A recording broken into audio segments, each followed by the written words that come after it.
The recent White House decision to speed the deployment of an aircraft carrier battle group and other military assets to the Persian Gulf has led many in Washington and elsewhere to assume that the United States is gearing up for war with Iran. As in the lead-up to the 2003 invasion of Iraq, U.S. officials have cited suspect intelligence data to justify elaborate war preparations. On May 13, Acting Secretary of Defense Patrick Shanahan even presented top White House officials with plans to send as many as 120,000 troops to the Middle East for possible future combat with Iran and its proxies. Later reports indicated that the Pentagon might be making plans to send even more soldiers than that. Hawks in the White House, led by National Security Advisor John Bolton, see a war aimed at eliminating Iran's clerical leadership as a potentially big win for Washington. Many top officials in the U.S. military, however, see the matter quite differently, as potentially a giant step backward into exactly the kind of low-tech ground war they've been unsuccessfully enmeshed in across the greater Middle East and Northern Africa for years and would prefer to leave behind. Make no mistake, if President Trump ordered the U.S. military to attack Iran, it would do so and, were that to happen, there can be little doubt about the ultimate negative outcome for Iran. Its moth-eaten military machine is simply no match for the American one. Almost 18 years after Washington's War on Terror was launched, however, there can be little doubt that any U.S. assault on Iran would also stir up yet more chaos across the region, displace more people, create more refugees, and leave behind more dead civilians, more ruined cities and infrastructure, and more angry souls ready to join the next terror group to pop up. It would surely lead to another quagmire set of ongoing conflicts for American soldiers. Think Iraq and Afghanistan, exactly the type of no-win scenarios that many top Pentagon officials now seek to flee. But don't chalk such feelings up only to a reluctance to get bogged down in yet one more war on terror quagmire. These days, the Pentagon is also increasingly obsessed with preparations for another type of war in another locale entirely, a high-intensity conflict with China, possibly in the South China Sea.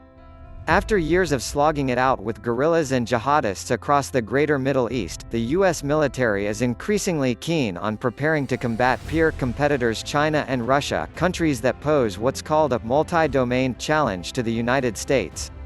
This new outlook is only bolstered by a belief that America's never-ending war on terror has severely depleted its military, something obvious to both Chinese and Russian leaders who have taken advantage of Washington's extended preoccupation with counterterrorism to modernize their forces and equip them with advanced weaponry. For the United States to remain a paramount power, so Pentagon thinking now goes, it must turn away from counterterrorism and focus instead on developing the wherewithal to decisively defeat its great power rivals. This outlook was made crystal clear by then Secretary of Defense Jim Mattis in testimony before the Senate Armed Services Committee in April 2018. The negative impact on military readiness resulting from the longest continuous period of combat in our nation's history has created an overstretched and under-resourced military, he insisted.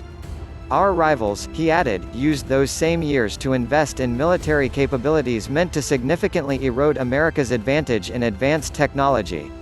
China, he assured the senators, is modernizing its conventional military forces to a degree that will challenge U.S. military superiority. In response, the United States had but one choice, to reorient its own forces for great power competition. Long-term strategic competition, not terrorism, is now the primary focus of U.S. national security. This outlook was, in fact, already enshrined in the National Defense Strategy of the United States of America, the Pentagon's overarching blueprint governing all aspects of military planning.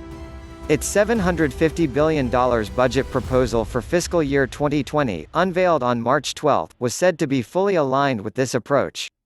The operations and capabilities supported by this budget will strongly position the U.S. military for great power competition for decades to come, Acting Secretary of Defense Shanahan said at the time.